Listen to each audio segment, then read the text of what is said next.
자, 그러면 이제 2023년 대비 노무사 2차 시험 이제 노동법 강의 시작하도록 하겠습니다. 자, 시험이 끝난 지가 엊그제 같은데 벌써 한 3주 정도 지난 것 같아요. 3주 지나고 바로 이제 개강하니까 사실 올해는 좀 시험이 좀 늦게 이제 2차 시험이 늦게 시작을 해가지고 그래서 이제 2차 개강일도 사실 그 텀이 사실 좀 짧아서 약간 시험 끝나고 바로 개강하는 그런 느낌이 좀 드는데 여러분들은 어떠실지 모르겠습니다. 일단 그래서 일단 공부를 이제 지금 방금 전 이제 뭐 여러분들한테 공부를 처음 시작하시냐 아니면은 뭐 제시로 보시냐 뭐 이런 분을 여쭤봤는데요. 대부분 이제 처음으로 이제 공부하시는 분들이시고 아무래도 이제 노동법에 대해서 뭐 책을 한번 읽어보신 분도 있으실 거고 아니면 뭐 안 읽어보신 분도 있으실 거고 그럴 텐데요. 아무래도 이제 초심이라고 생각을 하시고 뭐 한 번도 안 입었다 생각을 하고 강의를 할 겁니다. 일단은 그러니까 연기는 보통 이제 그렇게 강의를 하고 이따가 이제 그 과정별로 어떻게 공부를 할 건지를 제가 말씀을 좀 드릴 건데요. 그래서 그런 부분에서 참고하시면 될 것 같고 일단은 이제 새롭게 시작을 합니다. 연기 어떻게 보면 이제 농사 시장에 이제 처음 진입을 하셨는데 여러분께서 뭐 설렘도 있고 그 다음에 어떤 뭐 두려움 뭐 이런 것들도 있으실 것 같은데요. 신림도에서 강의를 하면서 뭐 여러 수험생들도 만나보고 여러 수험생들의 시행착오도 겪어보고 저 역시도 여기서 공부를 했었었고 그래서 그런 부분들을 여러분들하고 같이 공유도 하고 같이 이제 GS 연기 동안 여러분들과 같이 학습을 할 건데요. 저는 뭐 여기 뭐 간단하게 이제 강의 계획서 나와 있고 하지만은 뭐 저에 대해서 소개는 뭐 구체적으로 안 하셔도 아마 여러분들이 다 아실 거라고 생각을 들고요. 대부분 뭐 강사는 다 알고서 오시기 때문에 다 스펙 같은 거라든가 이런 검색하고 오시기 때문에 뭐 특별하게 뭐 말씀드릴 수 있는 건 없는 것 같고요. 저는 뭐 노무사를 한지는 지금 뭐 아시겠지만은 뭐 신림동에서도 뭐 강사치고는 조금 노무사를 일찍 합격을 했죠. 그렇죠. 그렇기 때문에 좀 어떻게 보면 이제 신입 뭐 노무사는 아니고요. 아시겠지만은 저는 이제 10년 이상 이제 지금 노무사를 쭉 해온 사람이고 이제 15년 가까이 지금 노무사 실무를 하고 있는 사람이고 실무를 하면서 강의도 같이 이제 병행을 하고 있고요. 그래서 아마 뭐 실무 강사 중에서는 뭐 실무를 가장 오래 한 강사이지 않을까라는 생각이 들 정도로 저는 이제 합격 기수는 좀 높은데 뭐 수험 시장에서 강의한 지는 지금 뭐 제가 한 4, 5년 정도 됐어요. 4, 5년 정도 됐고 그래서 이제 수험생들 만나 보면서 여러 가지 또 실무적인 부분들 아니면 이제 이론적인 부분들 같이 이제 여러분들과 같이 공유하고 그렇게 지냈던 것 같습니다. 자, 그래서 저희가 이제 노동법이라는 거를 배우게 되는데 아마 대부분은 지금 초심자이시다 보니까 뭐 1차보다는 2차 위주로 먼저 이제 공부를 하시는 것 같아요. 뭐 저 역시도 예전에 그랬었고요. 아무래도 우리 노동법이라는 과목이 노무사 시험에서는 가장 중요하고 여러분들이 아마 나중에 합격을 하셔도 노동법 위에는 보지 않습니다. 민사소송법 여러분 볼 것 같아요? 안 봐요. 그 다음에 인사노무관리 가끔 볼 수는 있어요. 뭐 컨설팅을 하거나 이럴 경우 볼 수는 있는데 거의 안 봅니다. 거의. 그 다음에 경영조직론 역시 마찬가지로 거의 안 보고 그 다음에 노동경제학, 행정증소 아예 안 봅니다. 아예 안 봐요. 그래서 노동법은 여러분들 합격을 하셔도 계속 보셔야 되는 학문이에요. 근데 물론 이제 합격을 하시면 이 율노동법에 있는 내용을 베이스로 해서 이제 실무적인 노동법에 대해서 다시 공부를 좀 하셔야 됩니다. 그러니까 이거는 이론이고요. 실무적인 노동법, 실무에서 적용되는 노동법들에 대해서 공부를 또 하셔야 돼요. 이제 그런 것들이 이제 고용노동부 행정해석이라든가 이런 것들에서 공부를 하는 건데요. 지금 수험에서는 사실 우리가 판례만 다루지 행정해석을 다루진 않아요. 그러나 이제 실무에서는 행정해석이라는 걸 더 많이 다루게 됩니다.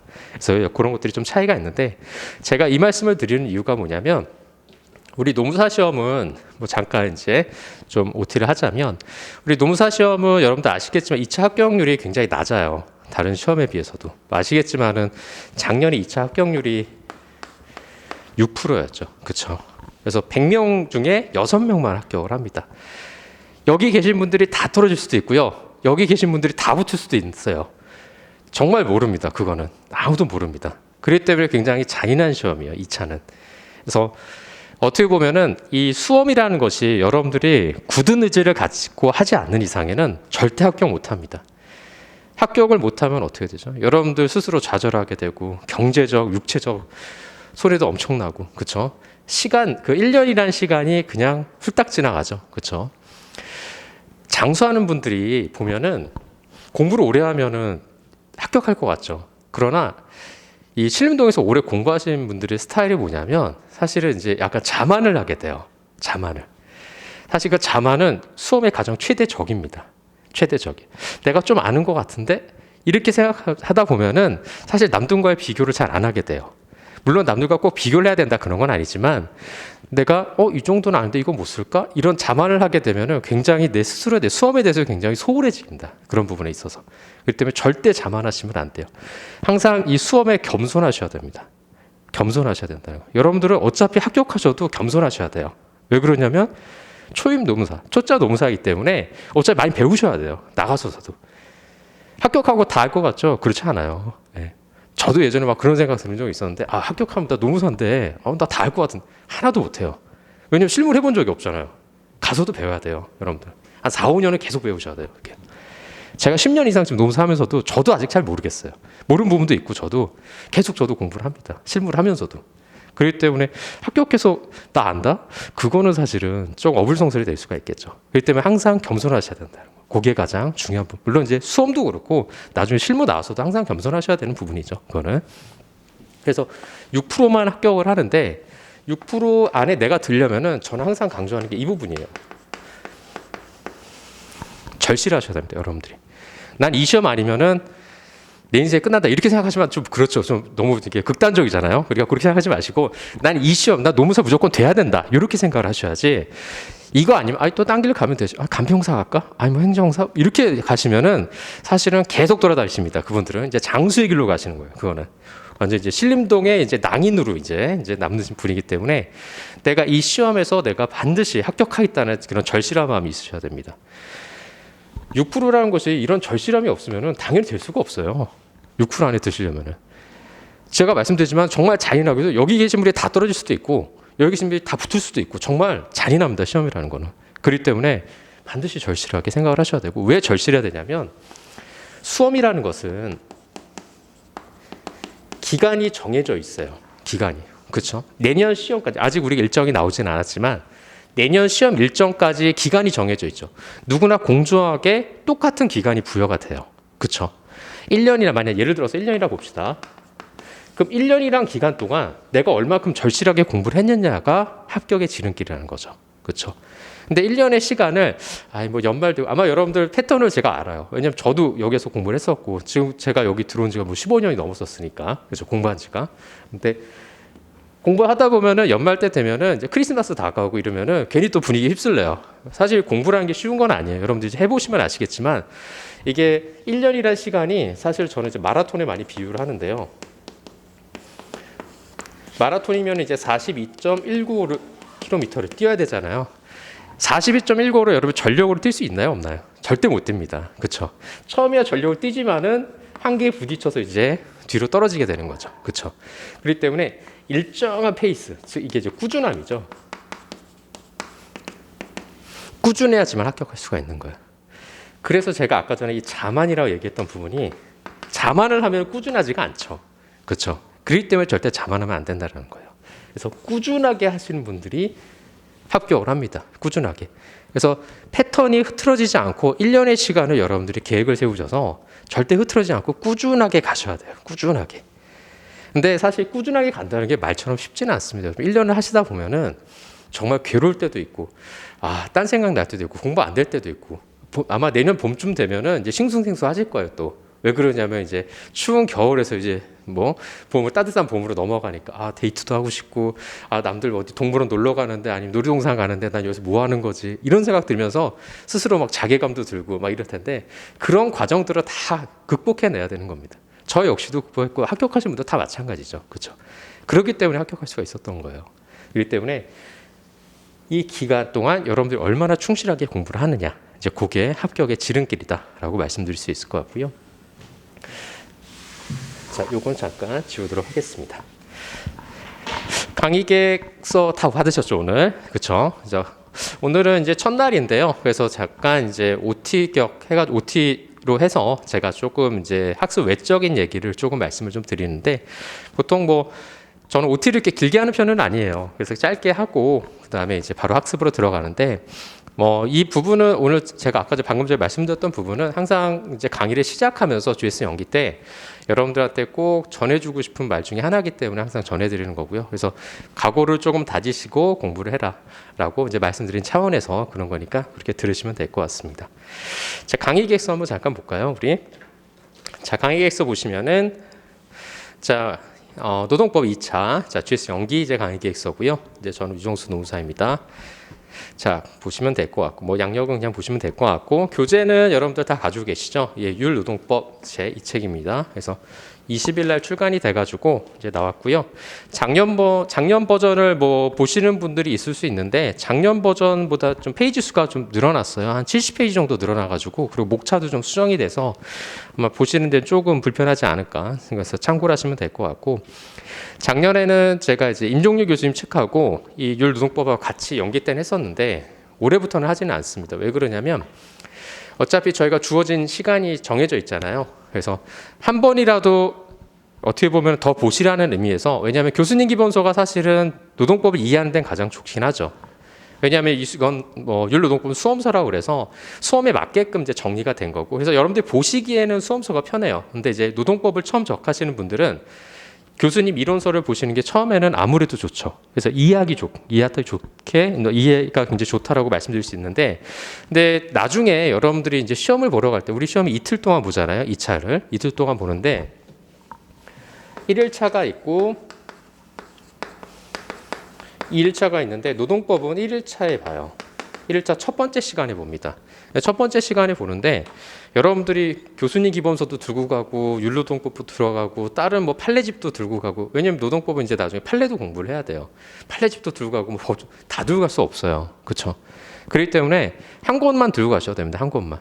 그 한 권이 율노동법으로 들고 가시는 의미로 제가 이것만 하는 거예요. 왜냐하면 여러분들 다 들고 갈 수는 없잖아요. 그렇죠? 그래서 여러분들이 가져갈 수 있는 마지막 무기가 이거라고 생각을 하시고 이거를 계속적으로 보시는 게 중요합니다. 그래서 교수님 기본서에 있는 내용들을 제가 여기다 많이 넣어놨고요. 근데 그 내용들도 이제 구두로 이제 강의를 하면서 전달을 다 드릴 겁니다. 그래서 올해부터는 임종률 교수님 책은 안 보고, 그래서 그 내용들을 제가 여기서 많이 반영을 했고요. 그다음에 그런 부분들을 강의 중에 설명을 드릴 겁니다. 그래서 참고하시면 될 것 같고, 자, 그다음에 법전을 꼭 들고 다니시기 바랍니다. 법전은 왜 들고 다녀야 되냐? 법학의 기본이에요. 법학의 기본. 법전이 무겁다고 안 들고 다니시는 분이 있는데, 그거는 전투를 나가셔서 칼을 안 들고 다니는 거 똑같습니다. 왜냐하면 여러분들이 시험장에서 볼 수 있는 책은 법전밖에 없어요. 법 과목에서는. 왜냐하면 법전을 주기 때문에. 우리 시험은 다른 시험도 마찬가지. 사법고시, 예전에 사법고시도 그랬고 뭐 법 과목 관련 시험 다 법전을 주는데 여러분들이 믿고 의지할 건 법전밖에 없어요. 그래서 법전하고 친해지셔야 됩니다. 법전하고. 근데 여러분들 혹시나 이제 그런 분들이 많으신데, 제가 공부할 때마다 스마트폰이 없어가지고, 제가 합격할 때마다 스마트폰 없어. 그때는 스마트로 보는 분이 없었죠. 당연히 다 이제 출력하고 법전 들고 다니고 이랬는데, 요즘 이제 스마트폰이 되니까 다 스마트폰으로 법전을 보시는 분들이 있어요. 근데 여러분들 시험장에 스마트폰 가져가서 볼 수 있나요? 절대 없죠. 그렇죠? 익숙해져야 됩니다. 이 법전하고 익숙해져야 돼요. 그런 의미로 항상 법전을 들고 다니셔야 되는 거예요. 계속 보시면은 조문의 위치라든가 이런 것들이 눈에 다 보여요. 나중 되면 그 정도로 보셔야 됩니다. 그 정도로. 그러니까 눈에 익힐 정도로 보시는 게 중요하다. 그래야지만 여러분들이 실제 시험장 가서도 빨리 찾을 수 있고, 조문을 남들보다 사실은 빨리 쓰고 많이 쓰는 게 중요해요. 2차 시험은. 왜냐하면 써야지만 점수가 나가기 때문에. 물론 이제 그거와 관련된 내용을 써야 되겠죠. 근데 관련되지 않은 내용 쓰면 당연히 점수는 안 나가는데, 주어진 시간 안에 내가 남들보다 더 많이 쓰면 어떻게 됐어요? 더 좋은 점수 맞는 거죠. 그렇기 때문에 시간 싸움이에요. 시간 싸움. 그렇기 때문에 항상 법전하고 익숙해지시고, 어떤 문제가 나왔을 때 빨리 찾아서 법전을 그대로 베낄 수 있는. 그렇죠. 어차피 법조문 주니까 법조문은 법전 보고 쓸 거 아니에요. 법조문을 외울 필요는 없으니까. 그러니까 그러기 때문에 항상 법조문하고 익숙해져야 된다는 거. 그게 법과목의 기본이고 법학의 가장 기본적인 자세랑 태도라고 볼 수가 있습니다.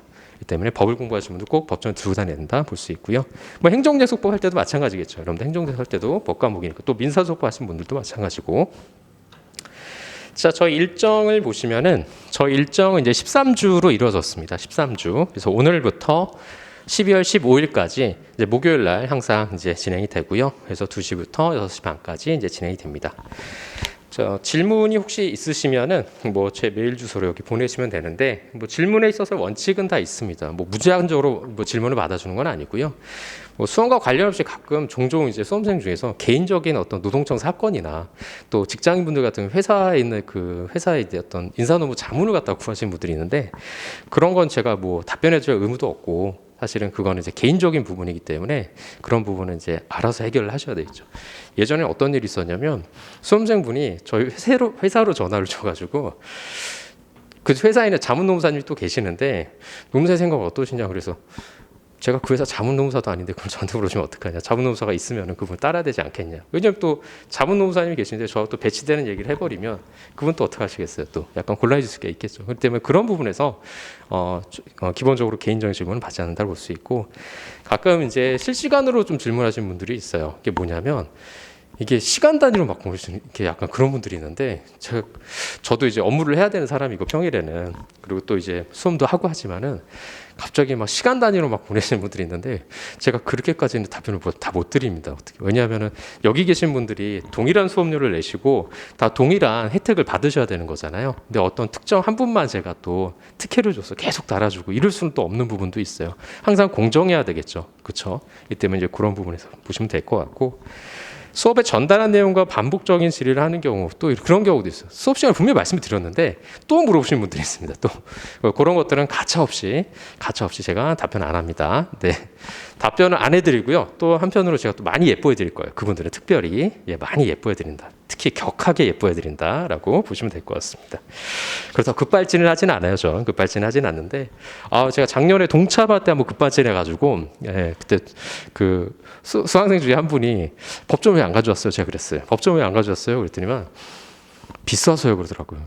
뭐라고요? 그래서 한번 급발진했는데 그런 멘트만 아니면 그건 수험의 기본적인 자세가 아니죠. 비싸서 안 샀다면은 이 책도 안 사야 되는 거죠. 그럼 왜 오셨어요 여기? 그렇게 말씀하시면 안 되고요. 아무튼 공부하는 사람으로서 우리가 한번 보도록 하겠습니다. 자, 오늘 뭐 강의 목표는 여기 나와 있는 거 그냥 한번 보시면 될 것 같고 강의 계획에서 뭐 제가 여기 추가는 안 했는데 보통 이제 저는 2일차부터 오늘 개강이라서 제가 오늘 프린트를 나눠드리지 않은 거고 2일차부터는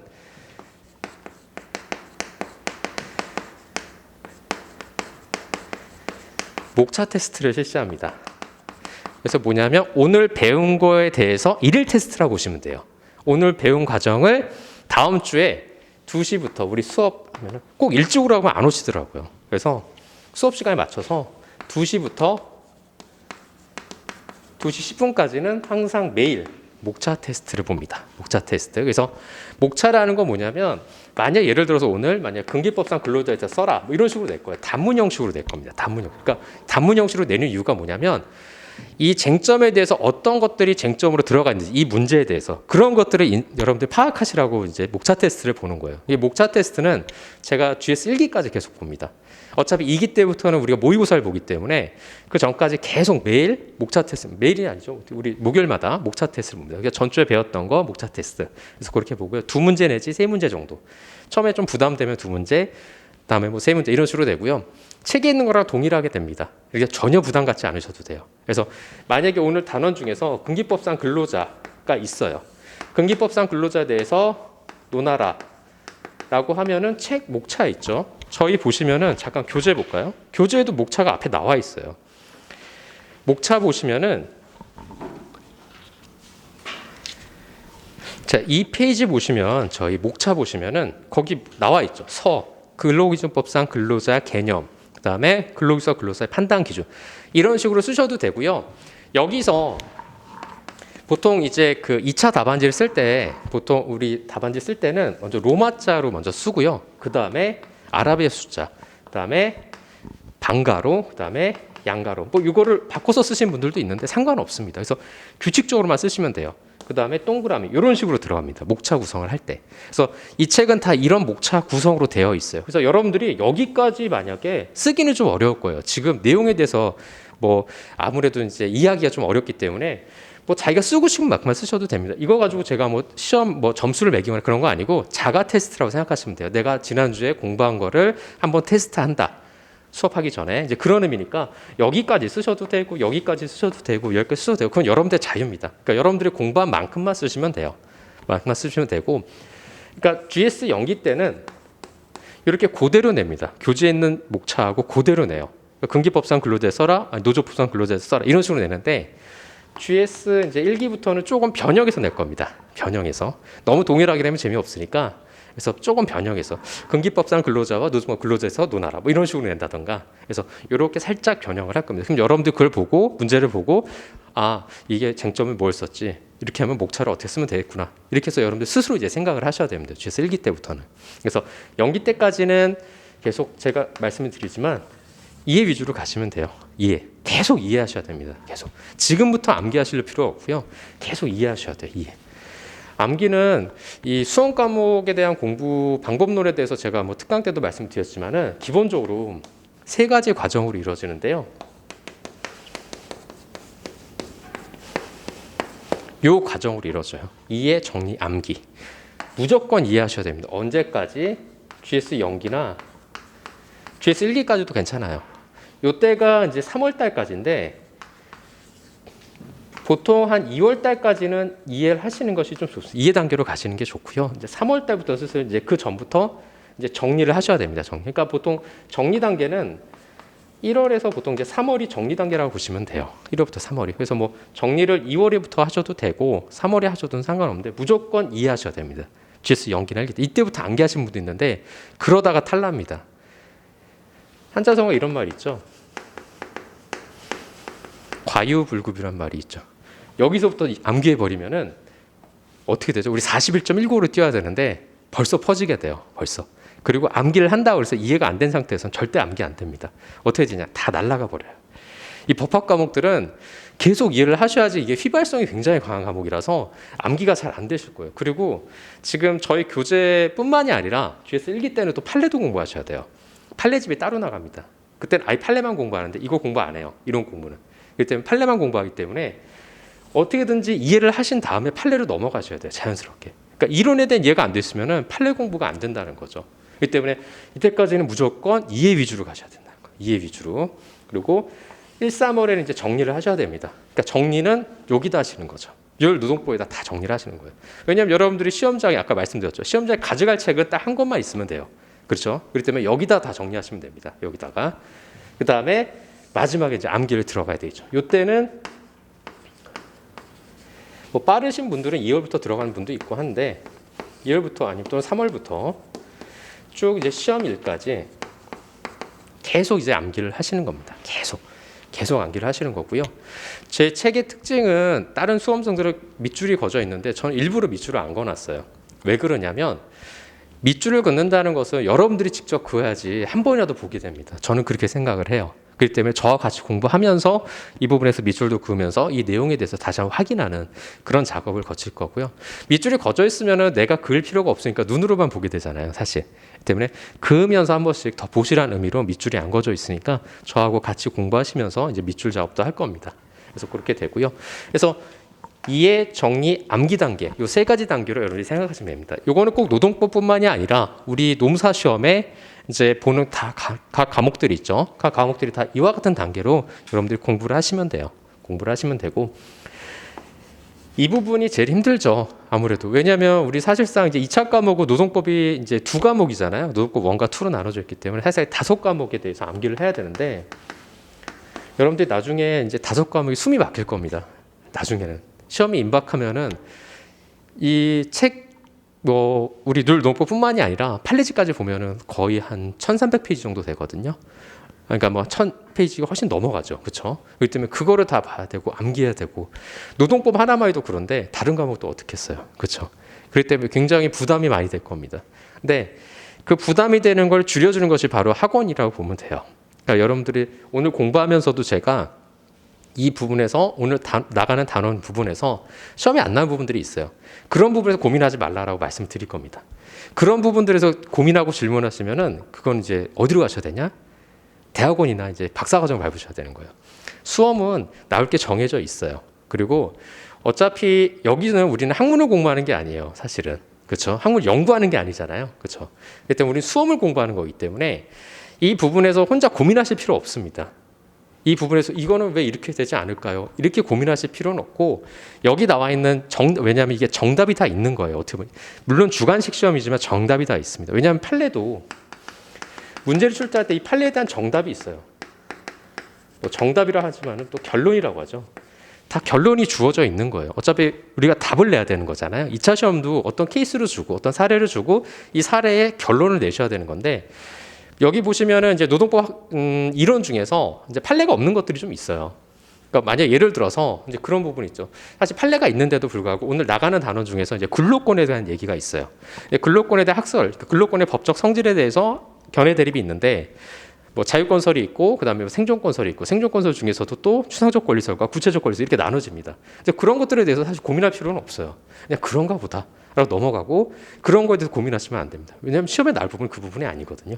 그렇기 때문에 그런 1차 공부하실 때는 뭐 그런 부분이 나올 수는 있겠죠. 근데 2차는 그걸 내기가 어려워요, 사실은.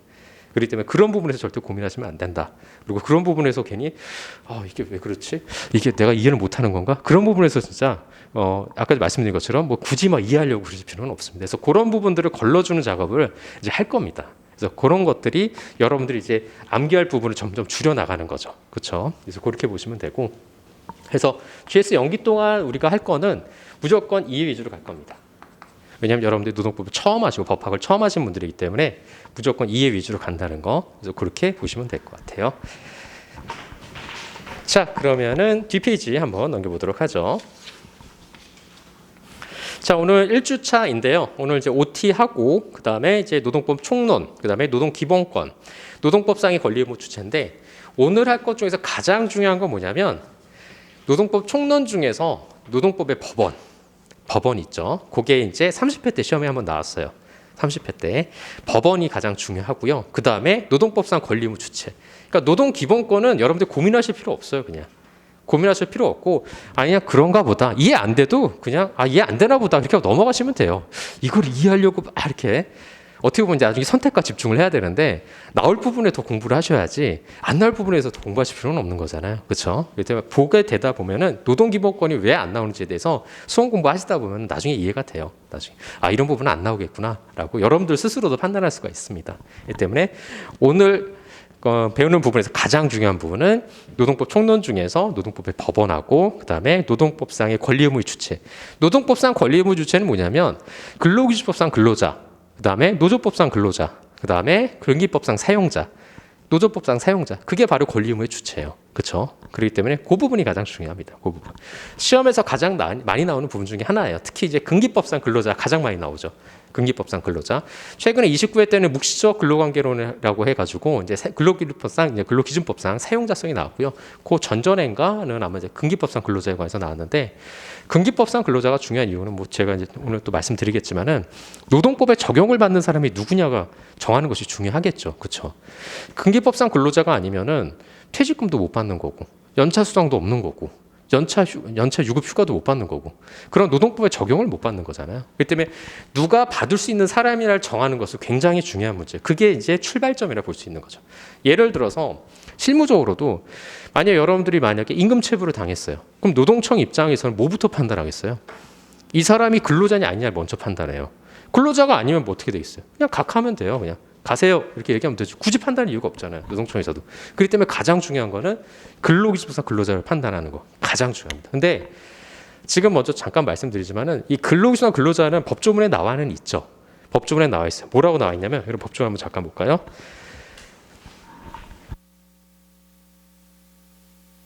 근로기준법 2조 보시면은 2조 제1항 제1호를 한번 보겠습니다.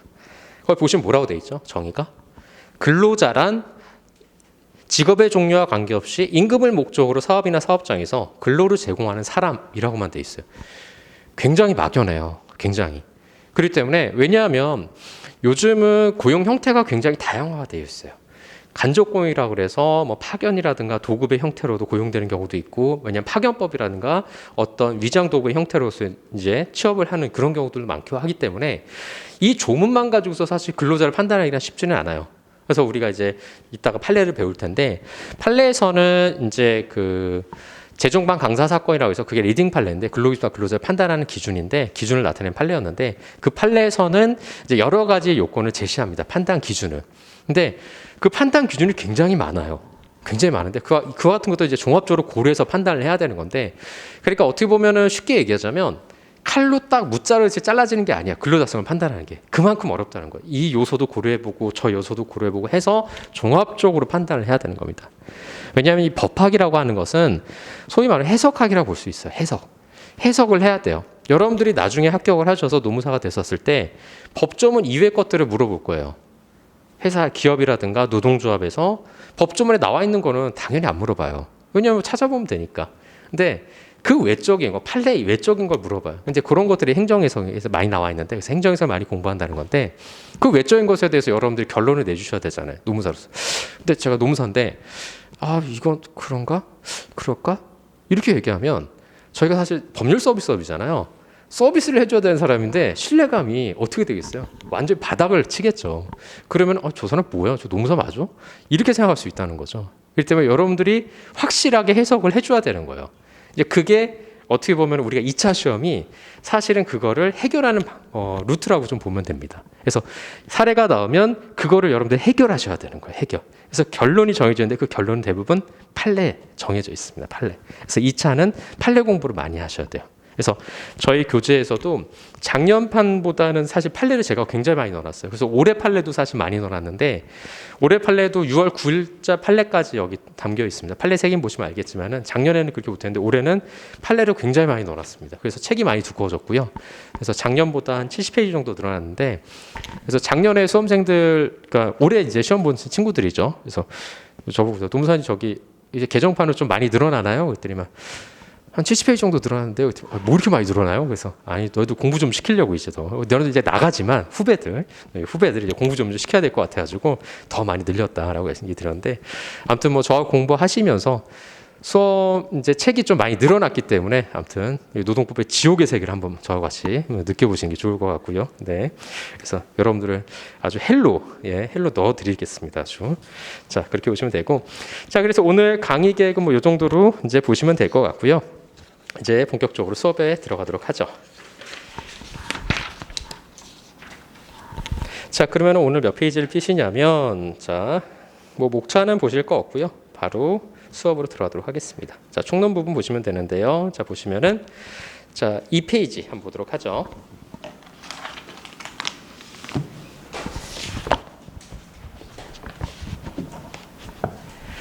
자, 2페이지 보시면 이제 노동법이라고 나와 있죠. 그렇죠? 노동에 관한 법을 갖다가 노동법이라고 해요. 근데 이제 노동법이라는 단일 법 체계는 사실은 없어요. 노동법이라는 단일 법 체계는 뭐냐면 근로기준법, 우리가 지금 배우는 게 이제 근로기준법에 관한 내용 이제 배울 텐데요. 근로기준법이나 또는 뭐 기간제법이나 파견법이나 산안법이나 고용보험법이나 노조법이나 그다음에 노동위원회법이나 교원노사관계법이라든가 그다음에 근차법 이런 것들이 합해져서 노동법이라고 얘기하는 겁니다. 그래서 노동법이란 사실 단일법은 없어요. 근데 보통 그런 법들을 합쳐서 노동관계법 또는 노동법이라고 얘기를 합니다. 이렇게 얘기를 하고요.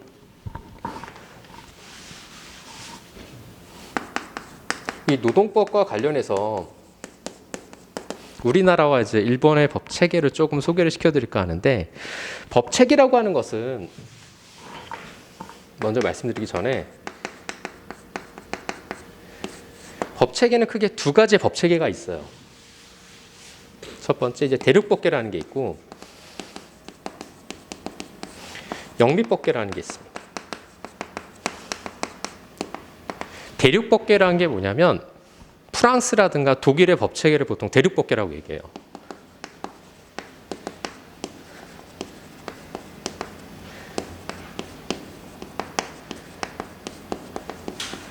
그래서 보통 이제 대륙법계인데 이 대륙법계를 프랑스와 독일의 법 체계라고 얘기하는데 대륙법계 특징은 뭐냐면 성문법주의예요. 성문법주의라는 게 뭐냐면 법전이 있다라는 거예요. 법전이. 우리나라 법전이 있어요, 없어요? 법전 있잖아요. 여러분들 법전 가지고 있잖아요. 그렇죠? 우리나라 법 규정이 있죠. 성문법이에요, 우리나라. 우리나라는 대륙법계 체계입니다. 우리나라는. 이 대륙법계 체계, 즉 뭐냐면 우리나라 노동법은 이 대륙법계 체계를 이제 개수한 것이 어느 나라였냐면 일본이었어요. 일본. 그래서 일본이 우리나라를 이제 식민 지배하면서 이 노동법이라는 것이 이제 만들어지게 되는 거죠. 그래서 우리나라의 노동법 체계는 일본의 법을 계수를 했습니다. 그래서 우리나라도 기본적으로 성법계 체계를 가지고 있는 거죠. 그래서 대륙법계 체계라고 볼 수가 있습니다. 우리나라도. 자, 근데 영미법계 체계 말 그대로 영국과 미국의 법 체계예요. 그렇죠?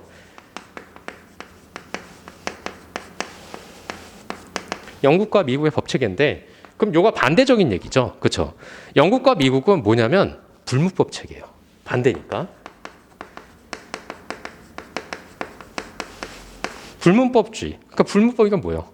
법전이 없어요. 그럼 법전이 없으면 여기는 뭐가 법원이지? 라는 게 문제가 될 수가 있겠죠. 뭐가 법원일까요? 여기서는. 판례가 법원이에요. 이게 바로 법원.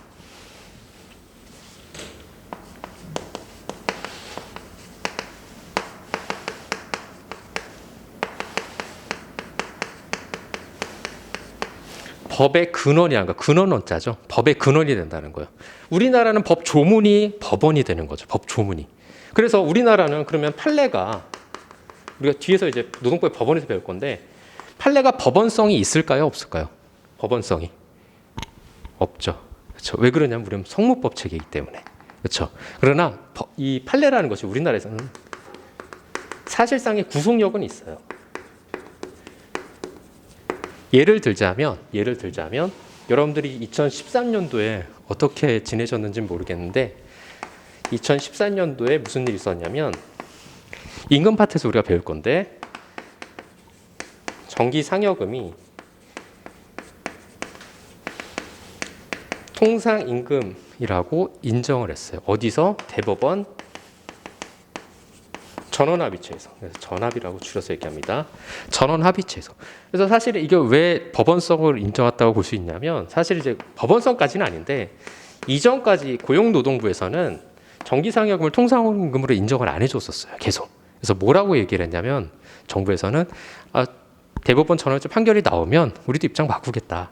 근데 바뀌었잖아요. 그렇죠? 입장이 나왔죠. 그렇기 때문에 이 다음부터도 고용노동부도 사실상 정기상여금을 통상임금으로 인정을 해줍니다. 그래서 사실상의 법원성은 없지만 사실상의 구속력은 있어요. 사실상의 구속력은 이제 그렇게 보시면 된다. 그래서 여러분들이 나중에 뭐 부당이익 부재 신청을 해서 이제 대리인으로 여러분들이 이제 서면을 작성을 할 때 보통 이제 판례들을 많이 인용을 하죠. 왜냐하면 이제 사실상의 구속력이 있기 때문에 그렇죠. 그렇게 보시면 되고. 그래서 이 불문법주의는 일단 이제 판례가 법원성을 가지고 있다라고 보시면 됩니다. 그래서 법 체계는 이렇게 되는데. 다시 이쪽으로 오시면은 우리나라의 노동법과 일본의 노동법. 일본은 우리나라는 이 노동법과 관련해서 대표적인 법률 중에 하나가 이제 근로기준법이 있죠. 그렇죠?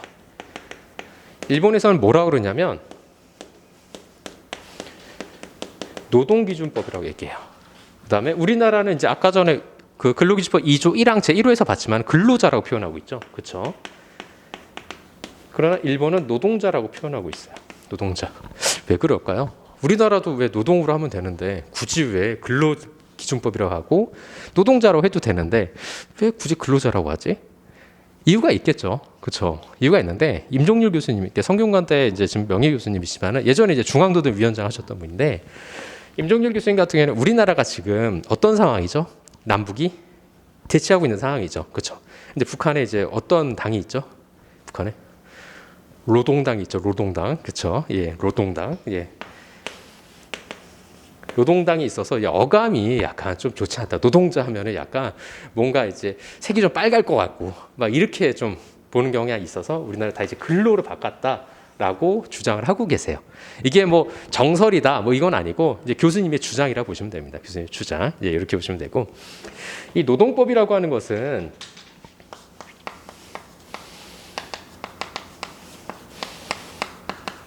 어떤 기능을 하느냐라는 것이 있는데요. 이 노동법이라는 것은 두 가지 기능을 가지고 있어요.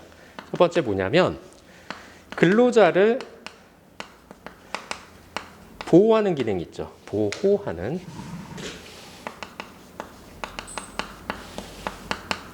근로자를 보호하는 기능. 어떤 보호를 해주죠? 사용자로부터 근로자를 보호해주는 기능을 하죠. 그렇죠. 예를 들어서 사용자는 근로자가 연장근로 했을 경우에는 연장근로 수당을 지급해야 된다. 그렇죠. 연차 휴급을 유급 휴가를 부여해야 된다. 이런 조항들을 근로기준법에 정해져 있기 때문에 그같이 근로자를 보호하는 기능이 있다라고 볼 수가 있는 거죠. 자, 두 번째 뭐가 있냐면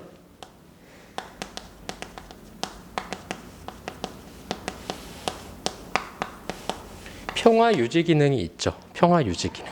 뭐냐면 근로자 어떻게 보면 이제 국민의 대다수가 사실은 이제 근로자라고 볼 수 있죠. 그렇죠. 일하시는 분들이 많으니까.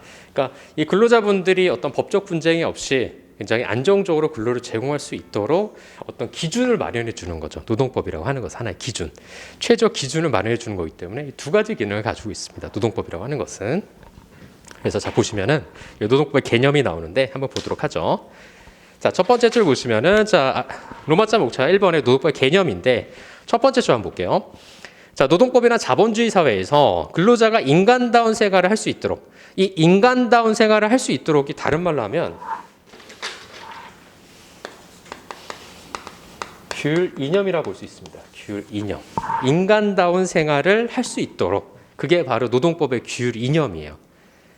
노동법의 이념이라 볼 수 있고 자, 노동관계를 규율하는 법규범의 청체다. 뭘 규율의 대상으로 삼냐면 규율 대상은 노동관계라는 거죠. 노동관계라고 하는 것은 다른 말로 근로관계라고도 얘기합니다. 근로관계. 그래서 규율 대상은 노동관계에 대해서만 규율을 한다고 볼 수가 있어요. 노동관계에 대해서만. 자, 그래서 계속 보시면은 자, 노동법 밑줄 안 그어도 됩니다. 여기서부터는 노동법은 이제 한번 보시면 되고요. 사용자의 지휘 명령 하에서 노무를 제공하고 그 대가로 보수를 받아 생활하는 근로자를 위한 특별한 보호법이라고 볼 수 있습니다. 그렇죠? 그래서 근로자 보호 기능을 가지고 있고 평화 유지 기능을 이제 가지고 있는 거죠. 이런 부분에서. 자, 보시면 이제 규율 대상인데요. 규율 대상은 기본적으로 노동 관계죠. 그렇죠? 우리 아까 전에 정의에서 봤지만 규율 대상은 노동 관계, 즉 노동 관계를 다른 말로 뭐라 그런다? 근로 관계라고 얘기를 합니다. 자, 보시면은 자, 노동 관계란 자본주의 사회에서 근로자는 계약을 통해서 자유롭게 노동력을 제공하고 그다음에 사용자로부터 임금을 지급을 받죠. 즉 뭐냐면 근로자는 근로 제공 의무가 있다라는 거예요. 사용자에 대해서. 우리가 이제 그 노동법상의 어떤 권리 의무 관계에서 뒤에 배울 텐데 근로자의 주된 의무는 뭐죠? 근로 제공 의무잖아요. 그렇죠? 사용자의 주된 의무는 뭐예요? 그거에 대한 반대급부로 뭘 해야 된다는 거죠? 임금을 지급해야 될 의무가 있는 거죠. 그렇죠? 좀 정리를 해드리면 의무와 관련해서 잠깐 보죠.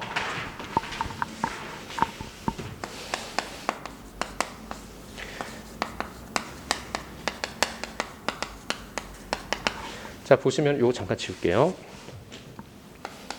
주된 의무가 있고 부수적 의무라는 게 있어요. 나중에 다 배웁니다. 이거 배우는데 근로자의 주된 의무는 아까 말씀드린 것처럼 근로 제공 의무예요. 그렇죠? 요거와 이제 반대되는 반대급부라고 하죠. 보통 이제 민법 배우면 여러분들 이제 반대급부가 뭐다 이런 것들 이제 용어를 배울 텐데 반대급부가 뭐냐면 임금 지급 의무예요. 그러니까 요거는 근로를 제공 안 하면 어떻게 되는 거예요? 반대급부인 임금이 지급이 안 된다라는 거죠. 그렇죠? 자, 부수적 의무는 뭐냐면 이걸 다른 말로 이제 성실 의무라고도 해요. 성실 의무를 다른 말로 이제 충실 의무라고도 하는데 뭐 대표적으로 여러 가지 것들이 있어요. 근데 대표적으로 예를 들자면 뭐 진실고지 의무라든가 아니면 뭐 직무 전념 의무 말 그대로 이제 직무에 전념해야 되는 의무. 방금 전에도 아까 제가 들어오기 전에 그 요양병원을 자문한 데가 있는데 그 원장님이 잠깐 전화 와가지고 어떤 내용을 저한테 이제 자문을 구했냐면 그 보통 이제 이중 취업이 원칙적으로는 안 돼요.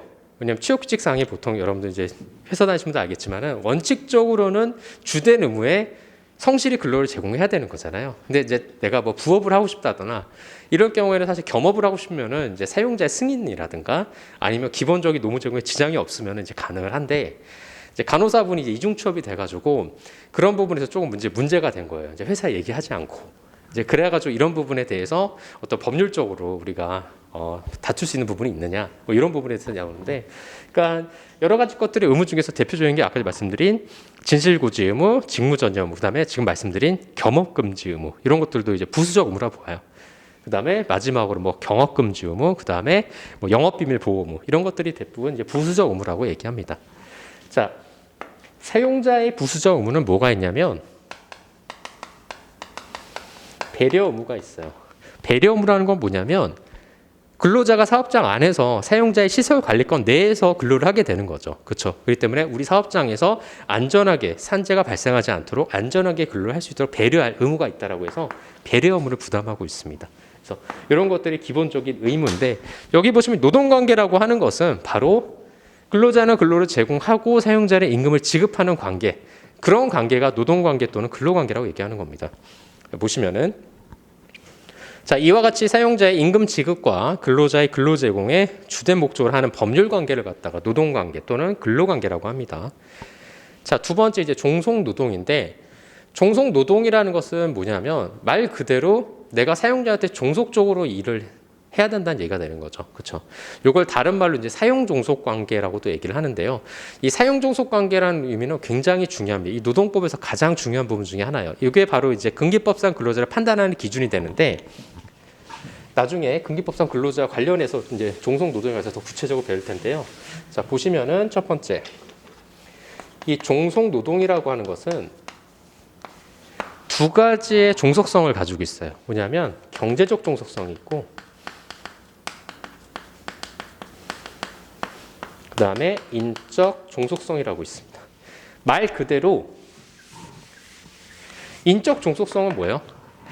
내 몸이, 내 신체가 사용자한테 구속이 돼서 그 사업장 내에서 일을 해야지만이 인적 종속성이 있다고 볼 수 있는 거죠. 그렇죠?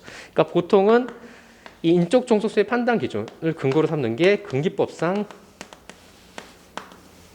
근로자를 판단할 때 보통 인적 종속성이 있느냐 여부를 판단해요. 왜 그러냐면 우리 아까 조문 봤을 때 뭐라 돼 있죠? 2조 1항 잠깐 보시면 다시 한번 근로자란 직업의 종류와 관계없이 임금을 목적으로 사업 또는 사업장에서 근로를 제공한다. 자, 보시면은 사업 또는 사업장에서 근로를 제공해야 돼요. 사업 또는 사업장에서 근로 제공하지 않으면 어떻게 돼요? 근로자 아니라는 거예요. 근기법상 근로자 아니라는 거예요. 그렇기 때문에 인적 종속성이 있어야지만이 근로기준상 근로자가 될 수가 있는 거예요. 내가 사업장에서 일을 하지 않는데 어떻게 근로자가 될 수 있다라는 거죠. 없다라는 거죠. 여기서 보면. 그렇죠?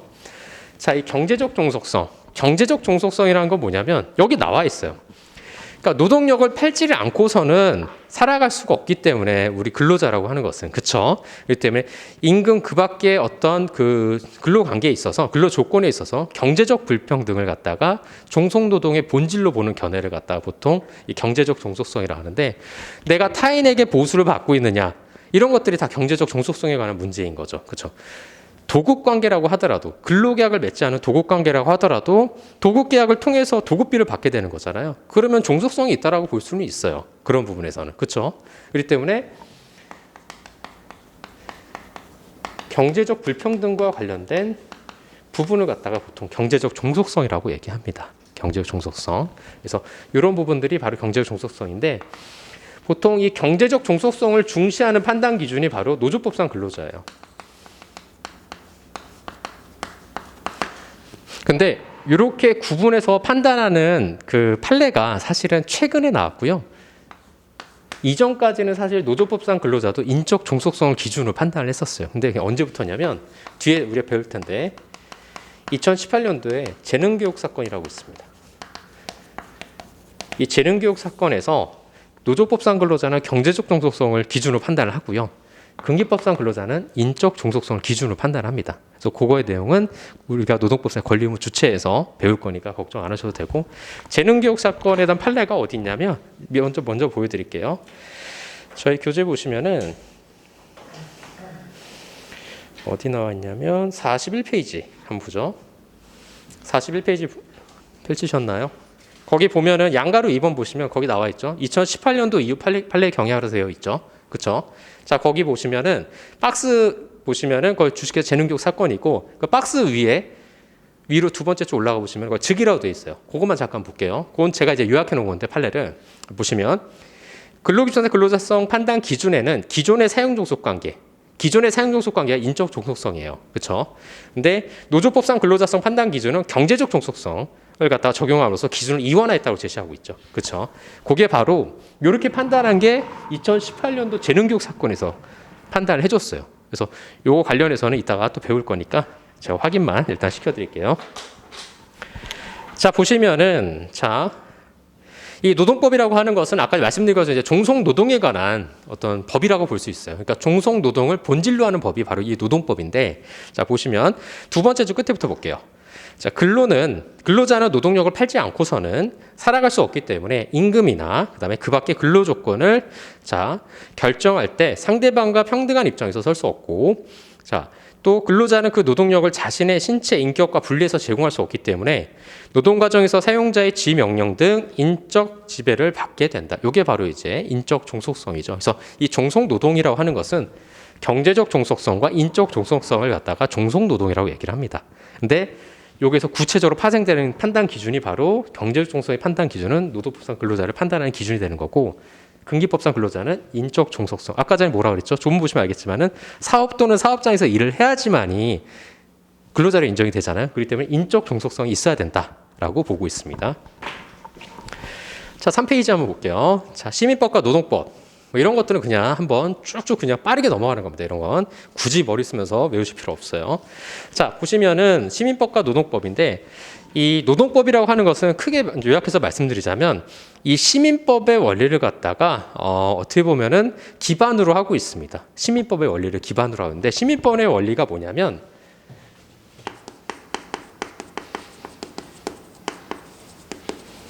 크게 세 가지가 있어요. 시민법의 원리가 뭐냐면, 첫 번째 보시면은 소유권 보장, 두 번째 과실 책임주의, 그 다음에 세 번째가 뭐냐면 이 부분에서 계약 자유 원칙이 있습니다.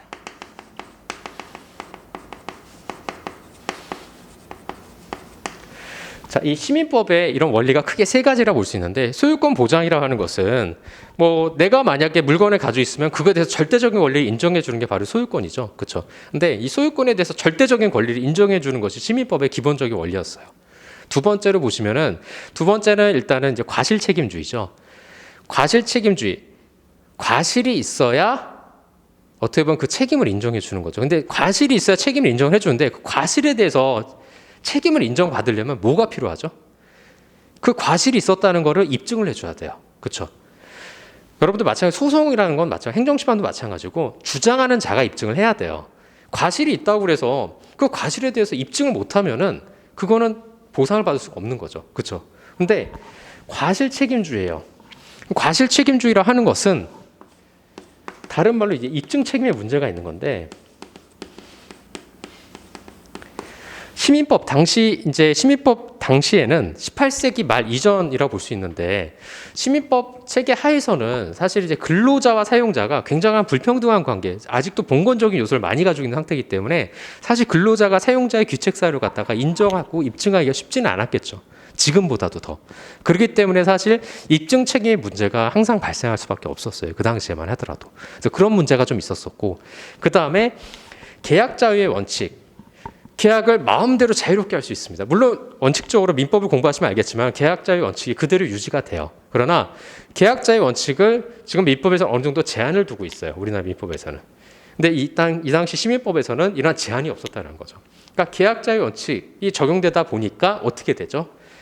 근로자가 보호를 받을 수가 없는 거예요. 왜냐하면 사회적 불평등의 관계에 있는데, 계약 자유 원칙에 따라서, 왜냐하면 근로계약이라 하는 것은 어느 법정 기준을 정해주는 거잖아요. 근데 근로기준법이라는 것 자체가 없었기 때문에 어떻게 되는 거죠? 계약을 할 때 경제적 불평등 관계에 있어서 어떻게 돼요? 사용자가 더 우월한 지위에서 자기 유리한 조건들만 계속 쓸 수가 있는 거죠. 그렇기 때문에 어떤 최소한의 법적 기준이 없기 때문에 그런 부분에서 불평등이 자꾸 해소가 안 되는 거죠. 그러니까 이와 같은 시민법의 원리를 기반으로 해서 이거를 수정해야 되겠다라고 하는 것이 바로 뭐다? 노동법입니다. 노동법. 그래서 탄생하게 된 게, 노동법의 탄생 어떻게 보면 이제 배경이 시민법 원리를 기반으로 해서 이제 탄생하게 된다라고 볼 수 있는 거죠. 그렇죠?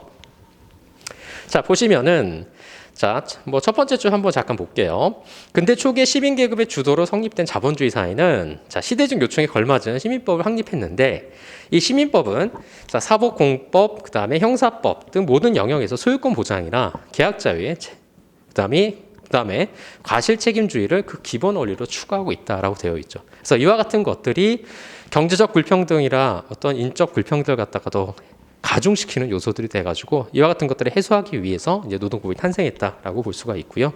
해서 자 보시면 두 번째 목차 보시면 저임금, 장시간 노동 등의 열악한 근로조건. 자 계약 자유를 인정하다 보니까 아무래도 어떻게 되겠어요? 최선의 보호 장치가 없기 때문에 장시간 근로도 하게 되고 임금도 적게 받고 일하게 되고 이런 문제가 발생할 수 있는 거죠. 그렇죠? 자 그다음 세 번째 과실 책임주의에 따른 보상의 어려움. 그렇죠? 입증을 해야 되잖아요. 그렇죠? 입증을 해야 되는데 입증하기가 어렵겠죠. 왜냐하면 계약서도 없고, 그렇죠? 경제적으로 불평등한 관계에 있고 하다 보니까 아무래도 근로자 입장에서 경제적 약자인 근로자 입장에서 이걸 입증하기가 어려운 문제가 있을 수가 있고요. 네 번째, 해고의 자유. 근로기준법 23조 1항에서는 정당한 이유 없이 사용자는 근로자를 해고할 수 없는 이런 기준을 만들어놨어요. 그러나 그 당시만 해도 노동법이 없기 때문에 어떻게 되죠? 사용자가 해고를 마음껏 하겠죠. 그렇죠? 그래서 그런 부분이 이제 발생하는 거고. 자, 단결 활동의 금지 여갑. 지금 뭐 헌법 33조 1항에서는 이제 근로자는 근로 3권을 이제 가지고 있다고 명시적으로 규정하고 있는데 그 당시에만 하더라도 이 임종규 교수님 견해에 의하면 이 쟁얘기를 하는 것이 위법하다고 무조건. 그러니까 지금 쟁얘기도 물론 위법성이 있는 쟁얘기도 있고 위법하지 않은 쟁얘기 있겠지만은 그런 절차적이라든가 어떤 정당성 요건을 갖춰야 되는데 그런 거 없이 무조건 쟁얘기를 하면 그냥 위법한 걸로 판단했습니다. 그래서 그런 부분에서 굉장히 불합리하다라고 볼 수가 있는 거죠. 그렇죠? 그래서 자, 두 번째 노동법의 생성 발전을 보시면 자, 노동법의 발전과 자, 심의법 원리 수정 이와 같은 심의법의 원리를 이제 수정을 한 것이 바로 노동법이라는 거죠. 그렇죠? 자 보시면은 노동법은 심의법 아래에서 노동관계를 둘러싸고 제기되는 이런 문제에 대처하도록 생성 발전해 왔고, 즉 노동법은 심의법의 원리를 상당 부분 수정하면서 이제 등장한 거라고 볼 수가 있습니다. 자 그다음에 다음 페이지. 자, 4페이지 보시면 노동보호법이죠. 이제 노동보호법이 사실은 이제 뭐 우리나라로 뭐 지금 법 체계를 말씀드리면 이제 근로기준법이라든가 뭐 최저임금법이라든가 아니면 노조법이라든가 이런 것들이 이제 노동보호법이 되는 거죠. 그렇죠? 자, 그래서 보시면은 열악한 근로조건에 대해서 근로조건의 최저 기준을 정하고 그 준수를 강제하는 이제 법들이 생성하게 되는 거죠. 이 법이라고 하는 것은 최저 기준이에요, 항상. 그러니까 근로기준법도 뭐죠? 최저 기준을 설정한 겁니다. 예를 들면 연차를 지금 60조에서는 15일을 주도록 하고 있죠. 그게 최저 기준인 거예요. 그러니까 14일을 주면 안 되는 거예요. 근데 16일 주는 건 어때요? 가능하죠, 그거는. 왜냐하면 최저 기준보다 뛰어넘는 거기 때문에 그건 가능한데 최저 기준에 하회하게 되면 그게 문제가 되는 거죠. 그래서 법은 항상 최저 기준이다라고 보시면 돼요. 이 노동법은. 지금 여기 보시면은 근로조건의 최저 기준인데 아까 제가 최저임금법을 얘기했죠. 지금 최저임금이 얼마죠? 지금 최저임금 2022년 최저임금이 어떻게 되죠 지금? 예요? 최저임금 기억이 안 나요? 기억이 안 나죠? 9,160원이죠, 그렇죠? 그럼 시간당 9,160원이기 때문에 이거 이상을 줘야 된다는 거예요, 그렇죠? 이거를 이제 주 40시간으로 계산을 하면은 한 달로 계산하면 아마 191만 원 정도 돼요. 그러니까 190만 주 40시간 한 달 일하면 191만 원 이상을 줘야 된다는 얘기가 되는 거죠. 그러니까 최저 기준이에요. 그렇죠? 어가 아니에요. 여기. 예, 아니에요. 네. 자. 2023년도도 예. 2023년도 아시죠? 2023년도 최근에 발표됐는데 최저임금 어떻게 되죠? 2023년도 최저임금 9,620원. 네. 9,620원이고 한 달로 따지면은 한 201만 원 정도 돼요. 그러니까 201만 원 이상 이제 줘야 된다는 얘기가 되는 거죠. 그렇죠? 자, 2024도 아니에요. 그렇죠? 예. 자, 보시면 세 번째 산재보험제도. 산재보험 또는 산재보상제도라고 얘기하죠. 그렇죠? 그래서 산재보상이라고 하는 것은 기본적으로 무과실 책임주예요. 과실이 없어도 산재로 인정이 돼요. 뭐만 인정이 되면 업무 관련성만 인정이 되면 업무 수행성이라든가 업무 기인성만 인정이 되면 산재는 인정이 됩니다. 그러니까 내 과실 여부와 상관없이 인정이 돼요. 그래서 무과실 책임주의죠. 그래서 이 과실 책임주의를 수정한 논리라고 볼 수가 있는 거죠. 그렇죠? 자, 그래서 산재보험과 관련해서 사용자의 고의 과실이 없더라도 당연히 일정에게 보상을 하도록 산재보상제도가 이제 노동법의 일환으로 이제 마련이 됐죠. 자, 네 번째 이제 취직 지원 제도와 실업급여 제도. 뭐 사실상의 이제 생활비 지원 제도라고 볼 수가 있는 거죠. 생활비 지원 제도라고 얘기를 하는데요. 실업과 취직의 문제에 관해서 국가가 구직자에게 직업 소개나 직업 훈련 등의 서비스를 제공하는 취직 지원 제도나 실업자에게 보험급여를 하는 등의 생활 지원 제도가 이제 마련되어 있다라고 볼 수 있는 거죠. 자, 그다음에 이제 다섯 번째 근로 3권의 이제 보장인데, 요 근로 3권의 보장은 조금 이제 말씀드릴 부분이 있어가지고 우리가 좀 시간이 좀 지나서 잠깐 좀 쉬었다가 여기서부터 진행하도록 하겠습니다. 자, 두 번째 시간에 진행하도록 할게요.